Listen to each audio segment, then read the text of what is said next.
Hello friends, welcome to our YouTube channel. So friends, railway recruitment board की ओर से technician की recruitment के लिए शॉर्ट नोटिफिकेशन जारी करा दिया गया है। आइए देखते हैं कंप्लीट डिटेल्स। क्वालिफिकेशन क्या रखी गई है, लेवल 5 में कितने पद है, 9000 पदों पर ये नोटिफिकेशन जारी किया गया है। सिलेबस की बात करेंगे, परीक्षा कब होगी आपकी, और 10th ITI वालों के लिए कितने पद हो सकते हैं एक्सपेक्टेड, और जो BSc वाले हैं उनके लिए कितने पद हो सकते हैं, इन सभी डिटेल्स की बात करेंगे। सो फ्रेंड्स, चैनल पर पहली बार आए हो तो प्लीज़ चैनल को जरूर सब्सक्राइब करना फर्दर अपकमिंग अपडेट्स के लिए। आइए स्टार्ट करते हैं आज की वीडियो को। और फ्रेंड्स, बेल नोटिफिकेशन प्रेस जरूर कर देना चैनल सब्सक्राइब करने के बाद, जिससे सभी अपडेट्स आपको प्राप्त होती रहे। सो फ्रेंड्स, ये वो अभी शॉर्ट नोटिस है जो एम्प्लॉयमेंट न्यूज़पेपर के माध्यम से जारी किया गया है। आप देख सकते हो यहाँ पर government of India, ministry of railway, railway recruitment board CEN notice संख्या यहाँ पर दी गई है 2/14 है। ठीक है। रिक्रूटमेंट ऑफ टेक्नीशियंस के लिए ये रिक्रूटमेंट जारी की गई है। इसमें बताया गया है applications are invited from eligible candidate for various categories of technician grade 3 and for the post of technician grade 1 signal in the given below table. ठीक है, टेबल में यहाँ पर डिटेल्स बताई गई है। Last date for submission of application 8 April. ठीक है, लास्ट डेट जो होगी एप्लीकेशन सबमिट करने की वो होगी 8 अप्रैल। एप्लीकेशन के लिए आप आवेदन कर पाओगे यहाँ पर 9 मार्च से 8 अप्रैल तक आपको आवेदन करना होगा। ठीक है, और आपका डिटेल नोटिफिकेशन जल्द जारी कर दिया जाएगा। एम्प्लॉयमेंट न्यूज़पेपर के माध्यम से ये अपडेट जारी की गई है और डिटेल नोटिफिकेशन आपका RRB की वेबसाइट पर जल्द जारी कर दिया जाएगा। यहाँ पर बताया गया है टेक्नीशियन ग्रेड 1 सिग्नल के लिए लेवल 5 की ये रिक्रूटमेंट होगी। आप इसको एज ए JEE के इक्वलेंट इसको मान सकते हो, जूनियर इंजीनियर के रिक्रूटमेंट के इक्विलेंट इस रिक्रूटमेंट को यहाँ पर मान सकते हो, क्योंकि ये लेवल 5 की यहाँ पर रिक्रूटमेंट होने वाली है। और मेडिकल स्टैंडर्ड यहाँ पर बताया गया है B1 मेडिकल स्टैंडर्ड रखा गया है और 18 से 35 वर्ष की यहाँ पर आयु रखी गई है। 1100 पदों पर ये रिक्रूटमेंट होगी। टेक्नीशियन ग्रेड 3 लेवल 2 की रिक्रूटमेंट होगी और मेडिकल जो स्टैंडर्ड होगा वो अलग अलग कैटेगरी में होगा। इसकी भी अभी हम बात कर रहे होंगे। ठीक है, थोड़ी देर में अभी इसके रिगार्डिंग भी बात करेंगे। और आयु रखी गई है 18 से 33। फ्रेंड्स, याद रहे ये 18 से जो 33 है यहाँ पर ये +3 होने के बाद ही आपको यहाँ पर मान्य होगा। ये अनरिजर्व का जो 3 साल का रिलैक्सेशन है कोविड की वजह से, वो यहाँ पर ऐड होने के बाद ही ये यहाँ पर 33 साल की आयु ली गई है। तो टोटल जो नंबर ऑफ़ वैकेंसीज़ है वो आप यहाँ पर देख चुके हो। टोटल नंबर ऑफ़ वैकेंसीज़ 9000 की ये रिक्रूटमेंट नोटिफिकेशन जारी किया गया है। डिटेल नोटिफिकेशन के अकॉर्डिंग ही RRB वाइज आप अपना नंबर ऑफ़ वैकेंसीज़ यहाँ पर चेक कर सकते हो। ठीक है, यहाँ पर बता दिया गया है this include 3 year age relaxation. ठीक है, ये यहाँ पर ऑलरेडी बता दिया गया है कि इसमें ही 3 साल का जो एज रिलैक्सेशन है वो ऐड ऑलरेडी किया जा चुका है। ठीक है, तो आप इस चक्कर में बिल्कुल भी ना रहे कि यहाँ पर एज रिलैक्सेशन मिला है या फिर नहीं मिला है। ठीक है, जो एज यहाँ पर रखी गई है वो ऑलरेडी +3 साल का एज रिलैक्सेशन देने के बाद ही यहाँ पर बताया गया है। डिटेल एम्प्लॉयमेंट नोटिफिकेशन 9 मार्च को एम्प्लॉयमेंट नोटिफिकेशन के साथ ही आपका डिटेल एम्प्लॉयमेंट नोटिफिकेशन आपका RRB की वेबसाइट पर 9 मार्च को पब्लिश किया जाएगा। ठीक है फ्रेंड्स, ऑफिशियल वेबसाइट पर ये नोटिफिकेशन जिस दिन आपका ऑनलाइन एप्लीकेशन होगा उसी दिन ही ये एम्प्लॉयमेंट नोटिफिकेशन आपकी रेलवे रिक्रूटमेंट बोर्ड की वेबसाइट पर आएगा। लेकिन आपको एम्प्लॉयमेंट नोटिफिकेशन में ये सैटरडे का जो एम्प्लॉयमेंट नोटिफिकेशन होगा 17 फरवरी का, उसमें देखने को मिल सकता है। उसके बाद में बताया गया है कि एज लिमिट जो होगी वो 1 जुलाई 2024 के अकॉर्डिंग यहाँ पर ली जाएगी। एजुकेशन क्वालिफिकेशन डिटेल नोटिफिकेशन में ये चीज़ें बताए गए हैं। हम इसके रिगार्डिंग भी अभी बात करेंगे कि क्या रिक्रूटमेंट के लिए आपकी एजुकेशन क्वालिफिकेशन हो सकती है। ठीक है, मेडिकल स्टैंडर्ड भी यहाँ पर बताया गया है। नोटिफिकेशन के अकॉर्डिंग मेडिकल स्टैंडर्ड लागू रहेगा। ठीक है फ्रेंड्स, इसमें अभी इतना कुछ ज़्यादा डिटेल्स नहीं है। एग्जामिनेशन आपका CBT होगा और ये जो CBT है वो नवंबर-दिसंबर में ही एक्सपेक्टेड है, जैसे कि ऑलरेडी आपको पता है। ठीक है फ्रेंड्स, नवंबर-दिसंबर में ही ये जो एग्जामिनेशन है ये प्रपोज यहाँ पर बताया गया है। शेड्यूल टेंटेटिव जो शेड्यूल है वो नवंबर दिसंबर में रेलवे की ओर से ऑलरेडी ये चीज़ें बताई जा चुकी हैं। ठीक है, एग्जामिनेशन फ़ीस 500 रुपये और 250 रुपये होंगे, जो कि एग्जामिनेशन फ़ीस सबमिट करने के डिडक्ट करने के बाद आपका रिफंड यहाँ पर करा दिया जाएगा। ठीक है, ये आरआरबीज़ की यहाँ पर वेबसाइट बताई गई है कि आरआरबीज़ की वेबसाइट है, इसके माध्यम से आप यहाँ पर कर सकते हो। एम्प्लॉयमेंट नोटिफिकेशन में आप यहाँ पर देख सकते हो 17 फरवरी को ये एम्प्लॉयमेंट नोटिफिकेशन में नोटिस पब्लिश कर दिया जाएगा। अब बात करते हैं डिटेल नोटिफिकेशन के अकॉर्डिंग कि आपकी सिलेबस क्या हो सकता है, आपका जो दोनों ही पोस्ट हैं इन दोनों की क्वालिफिकेशन क्या हो सकती है और दोनों की पैटर्न में क्या डिफरेंस हो सकता है, क्योंकि यहाँ पर जो लेवल 5 की वैकेंसीज है इसमें आपको पेपर 2 भी देखने को मिल सकता है। ठीक है, पेपर 2 भी आपको यहाँ पर देखने को मिल सकता है। देखिए फ्रेंड्स, अभी हम ये चीज़ें कंफर्म नहीं कह सकते कि ये लेवल 1 CBT 1 से ही कंफर्म होगी यहाँ पर, या फिर इसमें कुछ एडिशन भी यहाँ पर किया जा सकता है। ठीक है, ये चीज़ें नोटिफिकेशन जब पब्लिश होगा जब ही पता लगेगा, लेकिन अभी जो लेवल 2 की जो वैकेंसीज़ है इनकी हम बात कर रहे होंगे।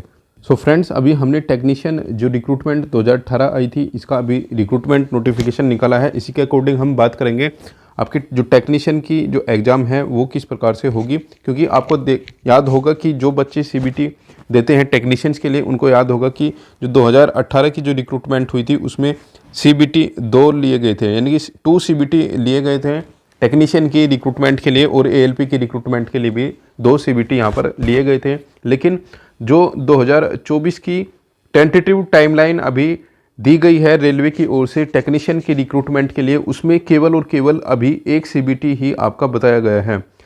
ठीक है, वहाँ पर CBT 2 का अभी कोई बात यहाँ पर नहीं की गई है, यानी कि आपका इसमें CBT 2 अभी लेटेस्ट जो पैटर्न चेंज हुआ है इसके अकॉर्डिंग आपको यहाँ पर देखने को नहीं मिलेगा। केवल और केवल आपका सिंगल CBT के अकॉर्डिंग ही आपका यहाँ पर चयन हो रहा होगा। ठीक है, अब देखते हैं एग्ज़ाम पैटर्न क्या होने वाला है आपका, और उसके बाद बात करेंगे हम एलिजिबिलिटी कंडीशन की, क्योंकि काफ़ी कैंडिडेट को डाउट होता है एलिजिबिलिटी कंडीशन में। ठीक है, सबसे पहले तो आप यहाँ पर मेडिकल देखिए, मेडिकल आपका यहाँ पर होने वाला है। A1 से लेकर C1 तक का मेडिकल यहाँ पर अलग अलग कैटेगरी के अकॉर्डिंग होता है। अब बात करते हैं एग्जामिनेशन की। एग्जामिनेशन कंडीशन क्या हो सकती है, देखिए ये प्रीवियस रिक्रूटमेंट के अकॉर्डिंग आप यदि देखोगे तो यहाँ पर बताया गया था, अभी आप यहाँ पर इसको हटा दीजिए ALP को। टेक्नीशियन की हम बात करते हैं। टेक्नीशियन का जब 2018 में रिक्रूटमेंट निकला था उसमें बताए गए थे आपके CBT 2 होंगे। ठीक है, लेकिन अभी जो रेलवे की ओर से टाइमलाइन जारी की गई है, टेक्नीशियन की रिक्रूटमेंट का टेंटेटिव जो कैलेंडर जारी किया गया था उसमें बताया गया था केवल आपका जो CBT होगा वो अक्टूबर से दिसंबर तक यहाँ पर बताया गया था। ठीक है, लेकिन उसमें ये नहीं बताया कि आपका CBT 1 और CBT 2 दोनों है या फिर CBT 1 है। लेकिन आप यही चीज़ें रेलवे रिक्रूटमेंट ALP के रिक्रूटमेंट के अकॉर्डिंग देखोगे तो वहाँ पर आपको CBT 2 और CBT 1 दोनों देखने को मिल रहे हैं। ठीक है, ये चीज़ें आपको स्पष्ट हो चुकी होगी। ठीक है, कि यहाँ पर इस बार जो सिलेक्शन हो रहा होगा केवल आपका ये केवल और केवल CBT 1 से ही हो रहा होगा, और उसी के साथ ही आपको यहाँ पर जो आपका मेन सब्जेक्ट का जो सिलेबस है उसमें भी, यानी कि जो आपका CBT का सिलेबस है उसमें भी आपको यहाँ पर थोड़ा बहुत चेंज आपको देखने को मिल रहा होगा। और एक्सपेक्टेड चेंज आपको ये देखने को मिलेगा कि आपका जो लास्ट टाइम आपने CBT 2 दिया था, ठीक है, टेक्नीशियन के लिए केवल आपने जो CBT 2 दिया था ये आपका इस बार CBT 1 के रूप में आपको देखने को मिल सकता है। ठीक है फ्रेंड्स, अभी ये कोई ऑफिशियल नहीं है, केवल आप नोटिफिकेशन का वेट कीजिए। लेकिन जो कैंडिडेट हमारे यूट्यूब चैनल को फॉलो करते हैं या फिर हमारे ग्रुप में है तो उनके लिए, क्योंकि वे हमारी बात को मानते हैं और उनको पता है जो हम बताते हैं बातें उनमें रियलिटी कितनी होती है और कितना उसमें झूठ होता है, उन सबको पता है। ठीक है, तो फ्रेंड्स यदि आप हमारे चैनल को फॉलो करते हो तो आप केवल और केवल जो CBT 2 का सिलेबस यहाँ पर दिया गया है, पैटर्न यहाँ पर दिया गया है, आप इसी पैटर्न के अकॉर्डिंग ही अपने पेपर की तैयारी करोगे, क्योंकि अब आपका जो पैटर्न होने वाला है ये ही पैटर्न आपका होने वाला है टेंटेटिव टेक्नीशियन की पोस्ट के लिए। ठीक है, यानी कि आपका सिंगल CBT में ही आपका ये पैटर्न होगा।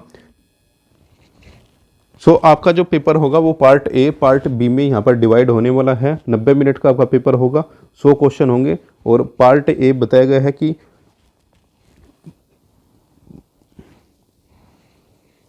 ठीक है, आगे की स्टेज के लिए केवल पार्ट ए का अकॉर्डिंग यहाँ पर किया जाएगा और पार्ट बी जो होगा वो आपका केवल क्वालिफाइंग होगा। ठीक है, ये चीज़ें जब आपका ALP-B कॉमन था, लेकिन अब थोड़ा यहाँ पर जो पार्ट बी की कंडीशन है इसमें आपको थोड़ा बहुत यहाँ पर चेंजेस देखने को मिल सकते हैं। ठीक है, तो ये पार्ट बी और पार्ट ए का सिलेबस आप यहाँ पर देख सकते हो।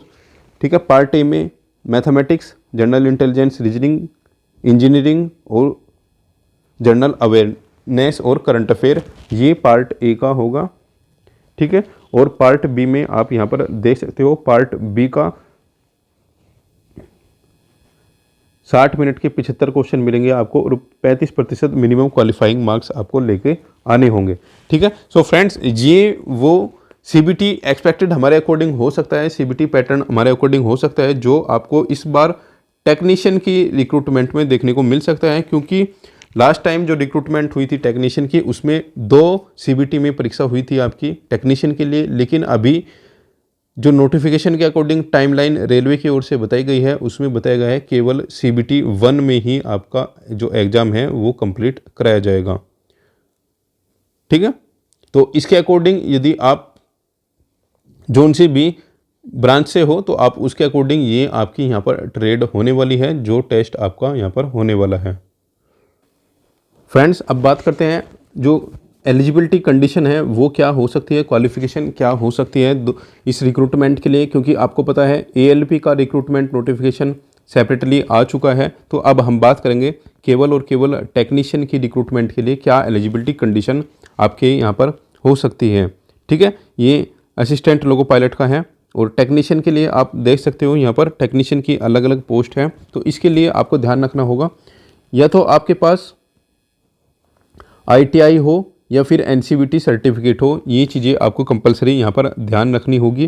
टेक्नीशियन की रिक्रूटमेंट के लिए 10th प्लस ITI कंपलसरी है।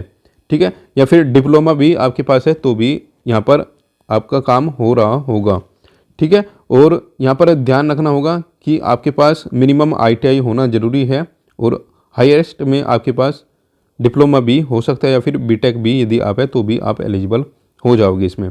ठीक है, तो ये है आपका जो क्वालिफिकेशन है, आप देख सकते हो सभी में मिनिमम ITI आपके पास होना कंपलसरी है। 10th प्लस ITI की जो रिक्रूटमेंट के लिए ये सब चीज़ें आपके पास होना कंपलसरी है। इसी के साथ आप यहाँ देख सकते हो टेलीकम्युनिकेशन में यदि आपके पास 12th फिजिक्स और मैथ भी है तो भी आप यहाँ पर एलिजिबल हो। टेक्निकल ग्रेड 2 सिग्नल के लिए भी यदि आपके पास फिजिक्स मैथ है, PCM से आपने 12th की है तो भी आप यहाँ पर एलिजिबल हो जाओगे।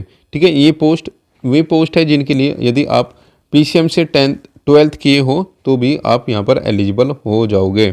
सो फ्रेंड्स, हमारे अकॉर्डिंग ये डिटेल्स थी आपके लिए और आपका जो नोटिफिकेशन है, डिटेल नोटिफिकेशन, वो 17 फरवरी को जारी कर दिया जाएगा नोटिफिकेशन एम्प्लॉयमेंट न्यूज़पेपर में। आप इसी के अकॉर्डिंग जो पैटर्न अभी आपने यहाँ पर देखा है, आप अपने इस पैटर्न के अकॉर्डिंग ही अपनी जो एग्ज़ाम की प्रिपरेशन है उसमें अभी से ही लग जाइएगा, क्योंकि आपको पता है केवल और केवल 9000 पद यहाँ पर हैं। और स्पेशली ध्यान दीजिएगा ग्रेड 2 वाले बच्चे, ठीक है, जिनकी लगभग 1100 पोस्ट है, वो चीज़ें ध्यान रखिए। कम से कम यहाँ पर लेवल 5 की पोस्ट के लिए यहाँ पर डिग्री कम से कम मांगेगा वो। ठीक है, डिग्री, ठीक है, इंजीनियरिंग डिग्री यहाँ पर मांगी जाएगी और डिग्री और डिप्लोमा। ठीक है, डिप्लोमा, और यहाँ पर जो ITI वाला बच्चा होगा वो इसके लिए एलिजिबल देखिए होने की मिनिमम पॉसिबिलिटीज़ है। यहाँ पर ये डिग्री और डिप्लोमा वाले ही जो कैंडिडेट हैं वो एलिजिबल रहेंगे, ITI वाला इसके लिए एलिजिबल नहीं होगा। ठीक है, सो फ्रेंड्स, फर्दर जो भी डिटेल्स होगी वो नोटिफिकेशन आने के बाद ही आपको दी जाएगी। चैनल पर पहली बार आए हो तो प्लीज़ चैनल को जरूर सब्सक्राइब कर लेना फर्दर अपकमिंग अपडेट्स के लिए, और बेल नोटिफिकेशन को प्रेस कर लेना जिससे सभी अपडेट्स आपको प्राप्त होती रहे। मिलते हैं नेक्स्ट वीडियो में नेक्स्ट अपडेट के साथ।